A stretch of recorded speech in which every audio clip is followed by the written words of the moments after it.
Sir NTA देखिए NTA का जो नोटिफिकेशन आया है उसको देखकर बिल्कुल भी परेशान नहीं होना, बिल्कुल एंजाइटी नहीं होनी चाहिए। ठीक है, उन्होंने कहा कि ये स्कूल टेस्ट नहीं है ना, या जिस तरह का उनका जो मैसेज आया है, ऐसा लग रहा है कि बच्चों के दिमाग में ये चीज थोड़ी सी बैठ गई है, उनके अंदर एक प्रेशर बैठ गया है कि पेपर पता नहीं कैसा आएगा क्या नहीं आएगा।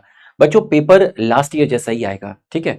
और अगर पेपर हार्ड आता है तो वो सभी के लिए हार्ड आता है, ठीक है। तो आपको इसमें कोई भी प्रॉब्लम करने की जरूरत बिल्कुल भी नहीं है, ठीक है। आप अपने को रिलैक्स रखिए, अपने दिमाग को शांत रखिए, ठीक है। माइंड गेम है ये, ठीक है। जब दो क्रिकेट टीम के बीच में मैचेस होते हैं, है ना, तो उनके जो प्लेयर होते हैं वो मैच से पहले कुछ ना कुछ ऐसे कमेंट जरूर करते हैं कि हमारा बॉलर तुम्हारे बैट्समैन को देख लेगा। ये एक माइंड गेम है, ठीक है। सचिन तेंदुलकर के साथ ऐसी बहुत बार ग्लेन मैकग्राथ, ब्रेटली ये सब करते थे, बट सचिन हमेशा बैट से जवाब देता था, कभी भी स्लेजिंग वगैरह कुछ नहीं करते थे, एकदम शांत रहते थे। ये डिस्ट्रैक्ट करने का एक तरीका होता है, ठीक। वो पेपर ठीक है, डिफिकल्ट आएगा, कैसा भी आएगा, लेकिन आप पैनिक मत होइए, अपने दिमाग को शांत रखिए, ठीक है।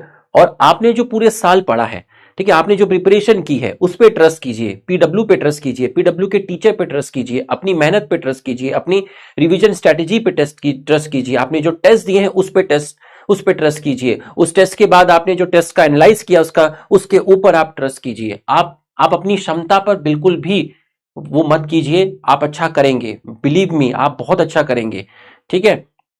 बिल्कुल भी नर्वस नहीं होइए, बच्चे बहुत परेशान हो गए उसको लेके, बिल्कुल भी मत होइए, ठीक है। हाँ बट एक चीज जो मुझे थोड़ी सी वो लगी है ना कि जहां तक मुझे याद है, जब से मैंने ये सब देखा है कि ये सब एग्जाम होने स्टार्ट हुए हैं 2005 से, है ना, 2005 में पहले एआईपीएमटी होता था, ठीक है। और दुनिया भर के एग्जाम होते थे, एआईपीएमटी होता था, स्टेट पीएमटी होता था, एमपीपीएमटी होता था, आरपीएमटी होता था, ठीक है। सीपीएमटी उत्तर प्रदेश पीएमटी वाला जो होता था, केरला कर्नाटक सबके पीएमटी होते थे। मैं तब से देखता है पेपर तब भी डिफिकल्ट बनते थे, ऐसी बात नहीं है। 2005 6 7 8 अच्छे खासे पेपर बनते थे, दो टाइप का पैटर्न होता था, मेंस भी होता था उसके अंदर, ठीक है, प्रीलिमिनरी भी होता था। लेकिन कभी भी पेपर कंडक्ट कराने वाली संस्था ने कभी भी इस तरीके से पहले इस तरह का कोई नोटिफिकेशन नहीं डाला कि हम पेपर इस तरीके से बनाएंगे या ये स्कूल का टेस्ट नहीं है, कुछ नहीं है, ठीक है। इस चीज को अवॉइड करना चाहिए था। आपको डिफिकल्ट पेपर बनाना है, आप बना लीजिए, ठीक है, आप बना सकते हैं, आप सिलेबस में से डिफिकल्ट पेपर बना सकते हैं, बट आप एक बहुत बड़े ओहदे पे हैं, है ना। आप इस तरह का मैसेज डालेंगे तो कहीं ना कहीं बच्चों में थोड़ा सा पैनिक क्रिएट हो जाता है, क्योंकि बच्चे चंचल होते हैं, छोटे होते हैं,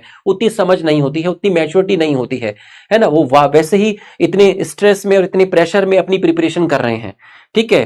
कि किसी के पेरेंट्स सपोर्ट नहीं करते, किसी के घर में उनकी सुनी नहीं जाती, कोई 2 3 साल से किसी एक शहर को छोड़ के दूसरे शहर में पड़ा हुआ है, कोई अपने कमरे से बाहर नहीं निकला है, किसी के ऊपर घर की जिम्मेदारी है ना, किसी की माता जी किसी के घर में काम करती है, किसी के पिताजी कोई दूसरा काम करते हैं। अनफॉर्चुनेटली हो सकता है माता जी पिताजी का किसी का एक का स्वर्गवास भी हो चुका हो, मतलब ऐसी स्थिति में बच्चे प्रिपरेशन कर रहे हैं। तो इस तरीके से नोटिफिकेशन की जरूरत नहीं थी। आप पेपर डिफिकल्ट बनाना चाहे बना लीजिए, लास्ट टाइम भी बनाया था, खैर ठीक है।